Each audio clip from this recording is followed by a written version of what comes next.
Bonjour et bienvenue à tous dans la première émission de la Kyudo no Sekai. Donc c'est une table ronde avec plusieurs invités. Nous allons parler de différents sujets de la Japanime. Donc pour moi c'est Anthony, membre et cofondateur de la Kyudo no Sekai.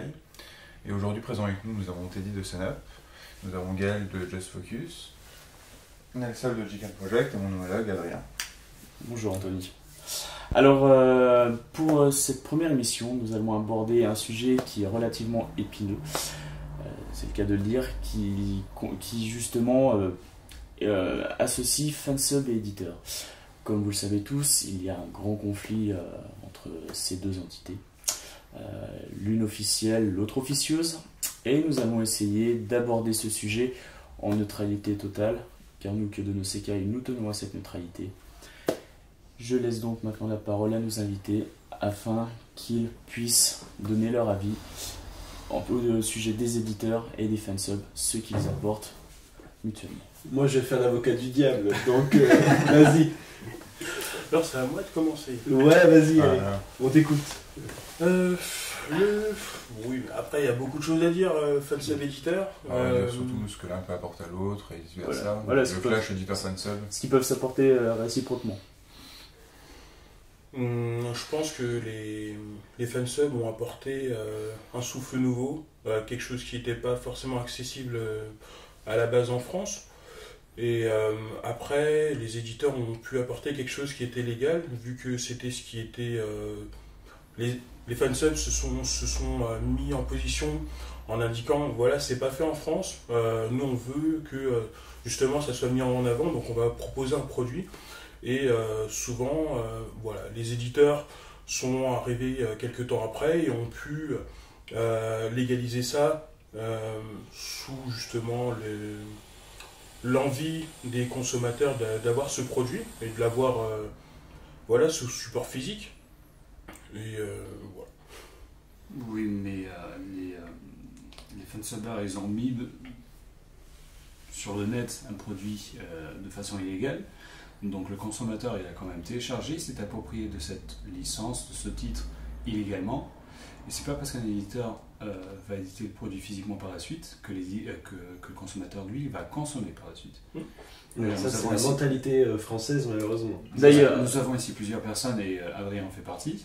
Il a participé à des conventions à ma connaissance. Tu as un fan qui est sur son stand. On lui dit, tiens, t'as ce titre-là, il est sorti à 3 €, je sais pas, c'est pas cher. Et le jeune lui sort, mais pourquoi je vais l'acheter à 3 €, même si c'est que 3 € alors que j'ai sur mon disque dur. Donc, entendre dire que les fansubs va apporter du nouveau, et c'est discutable. D'ailleurs, juste une petite seconde, au niveau de ce qu'a dit Gaël, au niveau du souffle nouveau, les fansubs ont, on va dire, élaboré ce marché. Et c'est grâce un petit peu, on va dire, au fansub, à l'engouement qu'il y a eu, que les éditeurs se sont dit, il y a peut-être un marché à prendre là. Donc les fansubs, on leur doit justement d'avoir donné envie aux entreprises de se mettre sur ce marché-là. Maintenant, l'entente, le dialogue de sourds qu'il y a entre fansub et éditeurs, ça c'est un autre sujet actuel. Mais à l'origine, il est vrai que sans les fansubs, je ne pense pas qu'on en serait là. Et pourtant, tu regardes, tu as différents magazines qui ont permis de lancer, on va dire, l'animation soi-même en France, du moins la Japanimation. Un exemple qu'on connaît tous, Animeland. Mais ouais, parce que Animeland est aussi victime, entre guillemets, de son succès, oui, mais il est victime tout simplement de la dématérialisation que le marché est actuellement. Sinon, petite question. Savez-vous à peu près sur la population des personnes qui regardent un animé par des sites de fansub, le pourcentage global de ces personnes qui après achètent justement un coffret? C'est trop dérisoire, je pense. 10-30%. Mais il y en a plein par contre, et là après, bon, c'est selon les mentalités. Moi j'avoue que j'adhère pas vraiment sur ce principe-là, mais il y en a beaucoup qui regardent l'animé 1 ou 2 épisodes via le fansub, et puis dès qu'ils connaissent, enfin quand ils apprennent le licenciement de la licence en France, hop, ils arrêtent et puis ils se disent bon bah c'est bon, moi cette licence me plaît, je pense que j'ai adhéré, donc voilà. Mais ça c'est une partie infime. Voilà. C'est un très petit pourcentage. C'est voilà. Ça dépend, On pourra difficilement le calculer. Ça c'est clair. Il y a beaucoup là, je pense aussi à prendre en compte là-dedans, les consommateurs donc, de fansub ou de produits donc, licenciés. Tout dépend donc de la tâche, de l'âge, comme je disais, qu'ils ont. Un consommateur donc, de fansub en grande partie entre, je dirais, 10 et 25 ans, pour sa majorité, bien entendu qu'il y a très peu de chances qu'il achète. Il n'a pas le même portefeuille moyen qu'une personne qui est déjà en train de s'assumer. Là, je pourrais dire de 20 à 30 ans. Oui et non. Et là, tout débat peut être lancé là-dessus, parce qu'ils ne peuvent pas s'acheter un DVD. Après, Par contre, ils peuvent se faire offrir une PS4. Ils peuvent se faire offrir un smartphone. Pas pour tout le monde. Après, un beau pourcentage. Allez, on va dire que sur les 100% qui ne vont pas acheter, tu as au moins 60 qui pourront se faire offrir ce genre de cadeau. Oui. Et ils vont trouver comme excuse: je suis jeune, j'ai pas d'argent, j'investis pas. Mais par contre, ils auront 400 € pour dépenser sur une console next-gen. Après, voilà, il faut remettre là-dessus, il faut remettre les choses à leur place. Là, il y a l'éducation qui rentre aussi en ligne de compte par rapport aux parents. Mais justement, les parents, ils savent pas ce que les gosses font derrière le PC, quoi. Après, ses parents puis après, il y a l'image, je dois l'avouer, l'ayant vécu d'ailleurs, en étant ado et fan de tout ce qui était manga et Japanimation, mes parents n'adhéraient pas. J'avais beau demander quoi que ce soit, voilà, moi je me cachais entre guillemets pour lire des mangas chez mon cousin, pour dire un peu la situation. Donc il y a encore aussi le travail à faire, à informer et à rassurer les parents, de dire bah vous pouvez investir sur ça parce que c'est pas politiquement incorrect. Justement, voilà, sujet qu'on va aborder lors d'une prochaine émission, au travers de la stigmatisation de la culture de la Japanime, justement au travers des chaînes télévisées françaises. On tombe sur un sujet, donc les parents qui se laissent influencer par ce qu'ils connaissent eux, donc la télévision, les médias, actu de leur époque ou de leur actualité, je dirais. On va parler de leurs parents, certes, mais il faut se dire aussi que ces parents-là, ils donnent de l'argent de poche aux enfants. Donc, voilà, là par contre, l'argent de poche, c'est fâcheux de dire, mais de plus en plus les gamins, les jeunes, désolé, mais ils vont commencer à fumer, donc ils auront 5, 6, 7 € pour acheter un paquet de clopes, mais pas pour investir sur un tonne. Par contre, c'est sûr qu'après, je dis pas non plus pour défendre le consommateur de fansub, parce que je trouve ça aussi donc l'argent investi par l'éditeur qui doit être bien entendu amorti. Après, là, ça remonte, c'est l'enfant aussi à faire ses choix. S'il préfère acheter un paquet de clopes plutôt qu'un manga, il ne va pas consommer de manga. Voilà, dans ce cas, il ne consomme pas de manga. C'est un débat qui peut aller vraiment dans les extrêmes. Mais après, il faut comprendre les deux parties aussi. Bien sûr.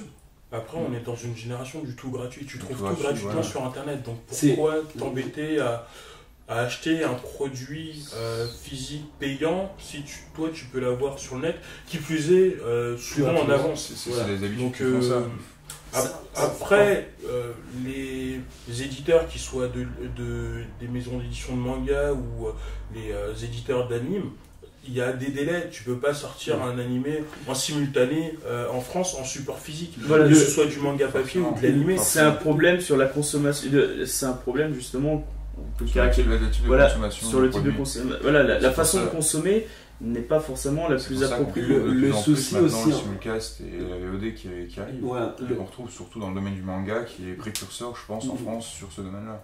Le souci en France, c'est que un Français, quand il a une habitude, c'est impossible de changer. C'est pas spécifique aux Français. Après. Oui, non, mais on parle vraiment après, nous, on a une image un peu un peu borné, un peu ronchon, etc. Ça, c'est un fait, certes. Bien sûr que dans tous les autres pays, ça peut être la même chose. Mais le souci, plus ou moins, c'est que nous, et je pense que tout le monde autour de la table a commencé à regarder les animés via fansub parce qu'il n'y avait pas énormément de marché quand on était gosse. Après, le problème, c'est que les éditeurs sont venus en disant maintenant on a le marché, tout ça. Vous arrêtez. Les gens, ils ont dit mais pour qu'ils se prennent. Et puis c'est là où il y a eu le commencement de ce clash sans cesse et qui est toujours d'actualité. C'est parce que les éditeurs ils sont arrivés. C'est un peu comme les Américains avec sur la Lune quoi. Ils ont planté le drapeau et ont dit maintenant c'est à nous. Et c'est ça que malheureusement les Français n'ont pas accepté. C'est le fait de s'approprier tout de suite en disant maintenant. Attends, la question que je pose. Après.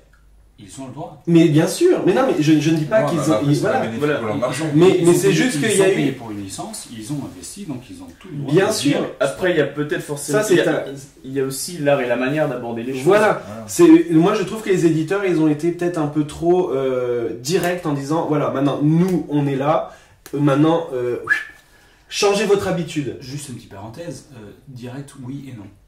Parce que entre le début, le début on va remonter à 2002-2003, où là, le téléchargement, le fansub cohabitait en parallèle C'est avec vrai. les offres légales. Donc, ils ont toujours été là. On offre les- le problème, il mais était certes, déjà là. mais en 2-2003, ils étaient là, les éditeurs, Il y avait- ils embêtaient pas trop. Pourquoi Attends, Parce qu'il y oui. avait moins d'impact, il y avait moins de consommation, Il y avait moins de consommateurs. public. Il y avait plus de consommation part de et marché. plus d'offres qu'il y a aujourd'hui. Aujourd'hui, quand on regarde les sorties mensuelles, on n'a même pas une dizaine de nouveaux titres qui sortent en support physique. Bien sûr, je parle animé. En remonté sur le planning de 2002, 2003, 2004, il y avait 20, 30, 40 titres qui sortaient par mois. Qui sortaient, Certes, mais on les- était sur des DVD individuels, il n'y avait pas une intégrale. ni Et quoi puis que ce le soit. prix était peut-être pas le même aussi. Oui. Bah, pas le même. 20 € le DVD 4-5 épisodes. Aujourd'hui, Oui, pour ouais, 20, c'est 25 vrai. €, il y a une intégrale. Mm. Donc, à l'époque, il y avait peut-être plus de raisons que il y avait plus de raisons de râler qu'aujourd'hui. Donc, pendant une bonne dizaine d'années, et là je parle 2002-2012, il y avait marché parallèle, marché si on peut ainsi dire, mais les deux cohabitaient gentiment. On a vu plusieurs éditeurs complètement se casser la gueule. Bien sûr. Je parle de Biz, Mabel, des éditeurs qui ont cessé, d'Ibex pendant un an. Daibex, bon, ils sont rentrés en sursis. Et donc au bout d'un moment, il faut taper sur la table. Attendez, ça fait une dizaine d'années qu'on dit arrêtez, il faut diminuer le fansub et ainsi de suite. Donc au bout d'une dizaine d'années, ils ont tous les droits de dire stop. Arrêtez. Bien sûr, mais On va pas caresser le.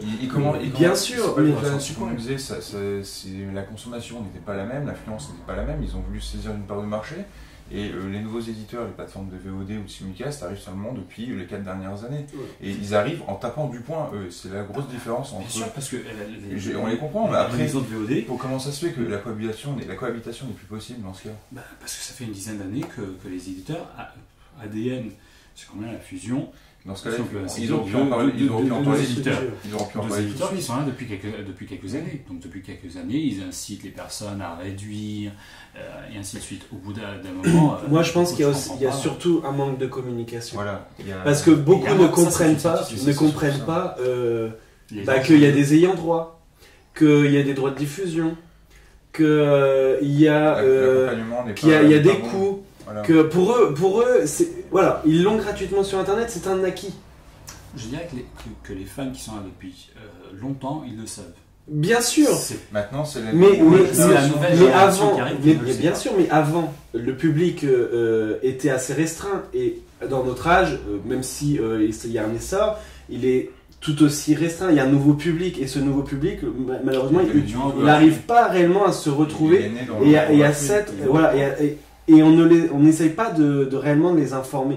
Après, c'est peut-être aussi la faute au public de ne pas s'y intéresser. Quand tu Oui, regardes, parce c'est que vrai. ils vont se cacher, le public va aussi se cacher, Cacher, derrière voilà. ces excuses. C'est Ils ça. sont au courant, mais ils se Si tu regardes, il y a certains éditeurs qui maintenant présentent la fabrication que ce soit des mangas ou des animés, avec les coûts de production, le coût du master et tout le reste. Et il y avait même eu un article très intéressant, mais ça, il y a quoi? Il y a plus de 8 mois de ça, où j'avais vu justement les coûts d'un épisode au Japon.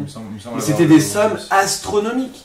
Et sauf que nous, franchement, moi je ne savais pas que ça coûtait aussi cher. Et c'est là où on peut prendre conscience aussi du pourquoi, du comment. Il faudrait peut-être que les éditeurs fassent un petit mouvement, de vraiment faire une mise en avant sur cette communication, de montrer, accompagner en fait le lecteur et le consommateur dans les différents coûts ou les différentes étapes qu'il puisse y Au avoir lieu dans la conception d'un DVD. Au lieu de faire des campagnes halte au piratage, c'est pas bien, c'est Voilà, illégal, le piratage, de c'est dire légal, voilà, nous on a compris ça on a un aussi. produit, ça. Voilà, si vous voulez, si vous voulez faut que expliquer. l'essor continue, bah il faut que qu'il se passe ça, point. Voilà, et le problème c'est que ça, on reste toujours dans le piratage c'est illégal, mais sans réellement Savoir pourquoi. voilà, Enfin, savoir pourquoi. On le sait, mais on le sous-entend. mais on en parle jamais D'expliquer franchement. qu'il y a aussi une crise, parce que maintenant, ce qu'il faut savoir, c'est que les animés japonais sont sous-traités, donc c'est qu'il y a une réelle crise, mais sauf que les gens ne le voient pas, ne le comprennent pas, ne cherchent pas aussi, c'est vrai, mais il y a vraiment un dialogue de sourds. Il y a côté pro fansub et pro éditeur. Bon, c'est toujours les clashs qu'il y a dans tout, que ce soit jeux vidéo, que ce soit politique, que ce soit n'importe quoi, certes, mais c'est vrai que on reste toujours dans nos positions et il n'y a aucune personne. Il n'y a pas voilà, c'est ça. d'écouter l'autre. Et puis surtout, il y a personne qui arrive à rallier entre guillemets les deux. En voulant dire que voilà, il y a ça de ce côté-là, il y a ça, de ce côté-là, il y a ça, il peut avoir une solution. Bon, question fâcheuse, de ma part, et j'en ai tout à fait conscience. Pourquoi vous voulez rallier les deux? Pourquoi un éditeur aurait envie de se rallier à une offre illégale? Bah oui, mais alors qu'eux, ils payent, bien alors sûr. qu'ils payent des employés, ils payent des masters, Bien ils payent sûr, des mais là, agents, ils payent plusieurs je choses. suis entièrement Pourquoi- d'accord avec toi. Pourquoi se rallier à une offre qui nuit à Oui, son mais travail? moi par contre, il y a une chose, et là, je pense que tu peux être d'accord avec moi sur le principe. Je suis beaucoup d'accord avec beaucoup de choses là. Euh, Si je fais l'avocat. Voilà, non mais pareil, non mais aussi c'est ça le jeu, un débat c'est ça, hein. Même si j'avoue que je comprends totalement que les éditeurs réagissent de cette manière-là. Mais par contre moi tu vois ce que je n'apprécie pas et ce que je peux comprendre pourquoi la haine envers les éditeurs, c'est que, et ça c'est démontré, que les éditeurs jettent un coup d'œil sur le succès des licences où il y a des fans.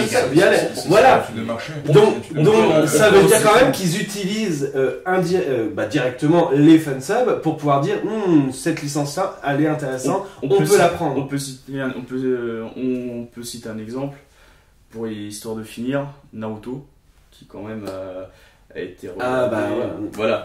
Oui, voilà, en fait, le fansub est une étude de marché Mais bien sûr, à une échelle c'est ça. nationale pour. Donc ça, malheureusement, même si c'est à côté de ça, le fansub, il faut aussi qu'il comprenne que l'éditeur a ses coûts à côté et qu'il a des financements. Et après, pourquoi ne pas lier les deux? Parce qu'ils peuvent se nuire. Après, il faut aussi ne pas oublier qu'on est une même communauté, on a tous une même passion aussi, et qu'on veut tous la même chose aussi. bien sûr. Je me permettrai, tu m'excuseras Nelson, pour finir cette première émission de Kyoto no Sekai. Ce que nous pouvons retenir déjà, c'est que c'est un grand débat qui mérite justement d'être approfondi. Alors exceptionnellement, nous ferons une suite à cette première partie afin de toujours mieux approfondir ce débat qui est le conflit éditeur-fansub, afin d'en comprendre les tenants et aboutissants, parce que nous sommes une communauté et que cette communauté est là pour aider tout le monde. Très bien. Second round. C'est bien. C'est bien.